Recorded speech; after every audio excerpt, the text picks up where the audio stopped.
শিক্ষামন্ত্ৰী ৰনোজ পেগু ডাঙৰীয়া, আমাৰ মাজত উপস্থিত ওদালগুৰি জিলা ভাৰতীয় জনতা পাৰ্টিৰ সভাপতি সুনীল বসুমতাৰী ডাঙৰীয়া, বিটিআৰৰ বিভিন্ন অঞ্চলৰ পৰা অহা কাৰ্যকৰ্তা বন্ধু বান্ধৱীসকল আৰু উপস্থিত সুধীবৃন্দ, আমি সকলোৱে জানো যে অহা 22 ছেপ্টেম্বৰ বিটিআৰত নিৰ্বাচন অনুষ্ঠিত হ'ব আৰু এই নিৰ্বাচনে ভৱিষ্যতৰ বাবে বিটিআৰৰ এক নতুন যাত্ৰা সুনিশ্চিত কৰিব।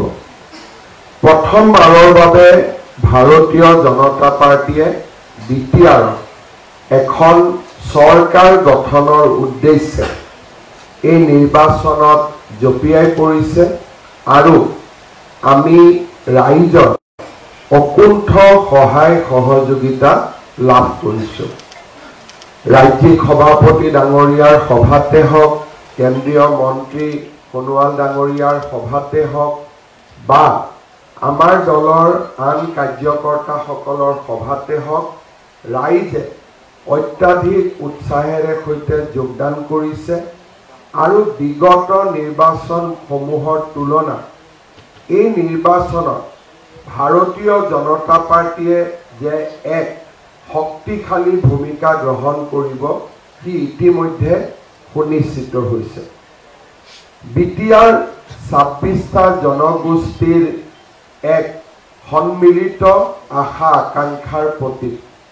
বিটিআৰ বড়ো সমাজৰ ৰাজনৈতিক অধিকাৰৰ আকাংক্ষাৰ প্ৰতীক।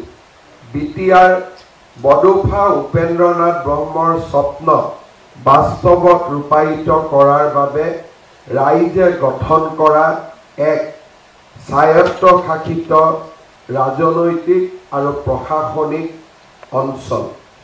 এই অঞ্চলটোৰ প্ৰতিটো জনগোষ্ঠীৰ মাজত থকা সমন্বয় আমি অত্যন্ত দৃঢ়তাৰে সৈতে ধৰি ৰাখিব লাগিব আৰু 26টা জনগোষ্ঠীৰ কলা সংস্কৃতি আমি সকলোৱে অত্যন্ত শ্ৰদ্ধা সহকাৰে জগত সভালৈ লৈ যাব লাগিব।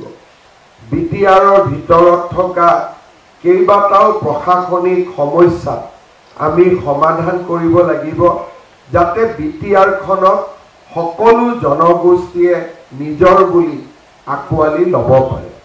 সেয়েহে ভাৰতীয় জনতা পাৰ্টিয়ে এই নিৰ্বাচনী ঘোষণা পত্ৰত আমি স্পষ্টভাৱে কৈছোঁ যে সম অধিকাৰ আৰু এক সুশাসনৰ জৰিয়তে আমি ভৱিষ্যতৰ বিটিচিৰ বিকাশ আমি সুনিশ্চিত কৰিম।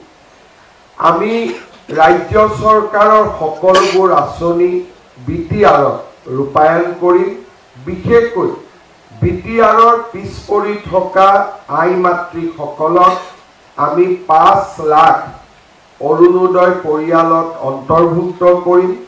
আমি 5 লাখ মহিলা উদ্যমিতা আঁচনিৰ সৈতে জড়িত কৰিম।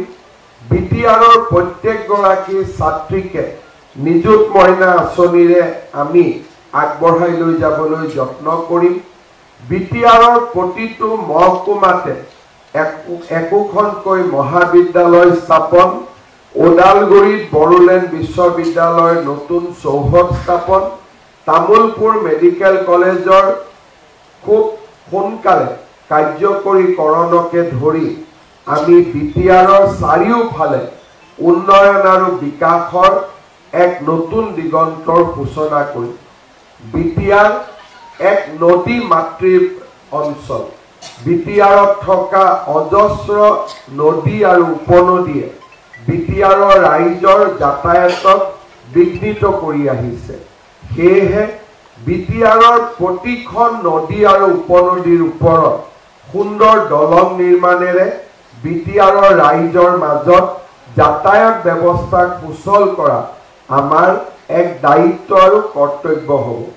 বিটিআৰৰ সৰ্বাংগীন বিকাশৰ বাবে বিটিআৰৰ প্ৰতিটো জনগোষ্ঠীয়ে সাংবিধানিকভাৱে সুৰক্ষা দিয়া ভূমিৰ অধিকাৰ যাতে লাভ কৰিব পাৰে তাৰ বাবেও ভাৰতীয় জনতা পাৰ্টিয়ে নিশ্চিতভাৱে কাম কৰিব। আমি বিটিআৰত থকা প্ৰতিটো জনগোষ্ঠীৰ মাজত আস্থা আৰু বিশ্বাসৰ এক নতুন যুগৰ সূচনা কৰিব খোজো। এই নিৰ্বাচনী ঘোষণা পত্ৰখন সন্মানীয় মন্ত্ৰী ৰণোজ পেগু ডাঙৰীয়াই আমাৰ ৰাজ্যিক সভাপতি দিলীপ শইকীয়া ডাঙৰীয়াৰ পৰামৰ্শ মতে সুন্দৰভাৱে নিৰ্মাণ কৰিছে, যিয়ে 5টা বছৰৰ ভিতৰত এখন নতুন বিটিআৰ নিৰ্মাণৰ সংকল্প আকৌ এবাৰ ৰাইজৰ ওচৰত প্ৰকাশ কৰিছে।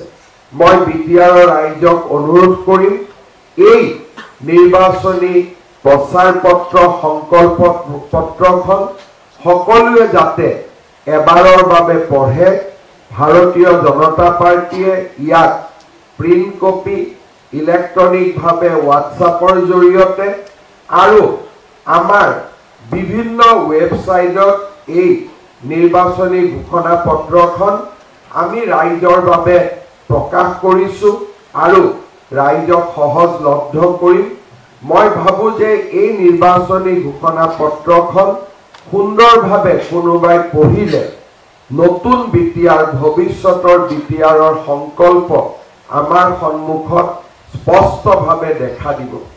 নিৰ্বাচনী ঘোষণা পত্ৰৰ লগতে সংগতি ৰাখি আমি আজি সুন্দৰ কেইবাটাও গানৰো আমি ইয়াত প্ৰকাশ কৰিছোঁ। বিটিআৰ এখন বহু ভাষা ভাষী অঞ্চল, বড়ো ভাষা, অসমীয়া ভাষা, নেপালী ভাষা, আদিবাসী, সান্থালী, বঙালী, হিন্দী বিভিন্ন ভাষাৰ সংমিশ্ৰণৰ এখন অঞ্চল। সেইবাবে আমি আমাৰ গানবিলাকো বিভিন্ন ভাষাত প্ৰকাশ কৰিছোঁ, যাতে সকলো ৰাইজে নিজক এই গানবোৰৰ জৰিয়তে বিচাৰি পাব পাৰে। মই বিশেষ দীঘলীয়াকৈ ক'ব খোজা নাই। কোকৰাঝাৰত মোৰ আজি এখন সভা আছে, চিৰাঙত সভা আছে, বাক্সাত সভা আছে। আজি আমাৰ বাবে আৰু এটা আনন্দৰ দিন যে কেইবাগৰাকীও কোচ ৰাজবংশী নেতা, যি নেকি কোচ ৰাজবংশীৰ অধিকাৰৰ আন্দোলনৰ লগত জড়িত হৈ আছিলে, আজি তেওঁলোকে ভাৰতীয় জনতা পাৰ্টিত যোগদান কৰিব। ইয়াৰ ঠিক পিছতেই মই তেখেতসকলকো আগতীয়াকৈ ভাৰতীয় জনতা পাৰ্টিত আদৰণি জনাইছোঁ। পুনৰ এবাৰ সকলোকে মই অন্তৰৰ পৰা শুভেচ্ছা জনাই বিটিআৰৰ নিৰ্বাচনত আমি যাতে বিজয়ী হ'ব পাৰোঁ তাৰ বাবে সকলো কাৰ্যকৰ্তাকে উৎসাহেৰে সৈতে নিৰ্বাচনত জঁপিয়াই পৰিবলৈ মই আহ্বান জনাম।